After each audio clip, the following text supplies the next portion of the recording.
TV9 Bangla, আমি সম্প্রীতি রয়েছে আপনাদের সঙ্গে। ভোটে হেরেও লজ্জা নেই তৃণমূলের। মালদায় তৃণমূলের প্রতিহিংসার রাজনীতি।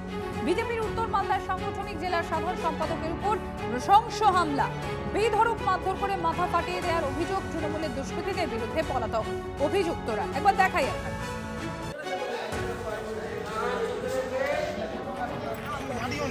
আপনার কি নাম? আপনার কি নাম? আমাকে কিচ্ছু করেনি, আমি আমাকে ওখানে শুভতোষ রয়েছেন আমার সহকর্মী আমার সঙ্গে। শুভতোষ, যারা অভিযুক্ত তাদের কি কোনো সন্ধান পাওয়া গেল? কারণ তারা ফেরার ছিল। হ্যাঁ, অধিকাংশ কিন্তু ফেরা আছে। একজন বা দুজনকে আটক করেছে পুলিশ, জিজ্ঞাসাবাদ চালাচ্ছে। তো একই রকম ঘটনা দু জায়গায় হয়েছে। তোমাকে বলি যে হরিশ্চন্দ্রপুরে একটা ঘটনা, উত্তর মালদা, এবং মালদা দক্ষিণের বৈষ্ণবনগরের একটা ঘটনা। দু জায়গাতেই কিন্তু বিজেপি আক্রান্ত। এক জায়গায় উত্তর মালদাতে বিজেপির নেতা তথা ওখানকার জেলার যে সাধারণ সম্পাদক সেই আক্রান্ত হয়েছে, তার উপর হামলা চালানো হয় গভীর রাতে।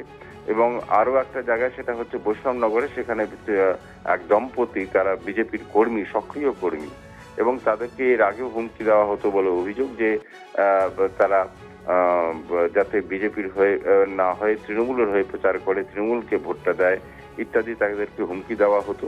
এরপরে তাদের পরে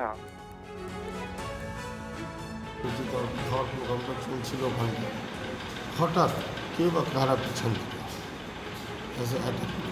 তারপর যখন দেখি ভিতরে পিছন ঘুরে, তখন দেখতে পাই অভিলাষ বিমান ঝার নেতৃত্বে থেকে দেখি বাবলু কর্মকারের নেতৃত্বে গোপাল শর্মা আর কৌশিক মিশ্র। ওরা তো তৃণমূল করে, বিমান ঝা, অবিনাশ দাস। অবশ্যই তৃণমূল করে। আমি ছিলাম, রূপেশ আগরওয়াল ছিল, আমরা বসে রুটি তরকা খাচ্ছিলাম।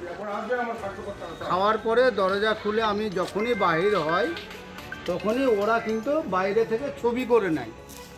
তো আমি বললাম যে কী ব্যাপার রে দাদা, তোরা ছবি কেন করছিস? তারপরে আওয়াজ আসলো কি রূপেশকে বাহির করো, আমরা দেখে নিব। এরা কোন পার্টি করে? ওরা যারা জানি না বাবু, আমি কিছু জানি না কোন পার্টি করে না করে। এগুলো তৃণমূলের বিরুদ্ধে না, এগুলো হচ্ছে আমাদের প্রাক্তন মন্ত্রী তাজমুল হোসেনের ভাই, যিনি জম্মুর রহমান, ওনারই সব অনুগামী, সব ওনারই সঙ্গে থাকেন, ওনারই সঙ্গে উঠা বসা করেন। এতদিন থেকে তারাই সন্ত্রাস, তার আদেশে তারা সন্ত্রাস চালাচ্ছিল, যাদের নাম আপনি বললেন। এখনও তারা বিজেপির কিছু নেতাদের সঙ্গে সেটিং করে চলতে চাইছে এবং সেরকমই সন্ত্রাস চালাতে চাইছে।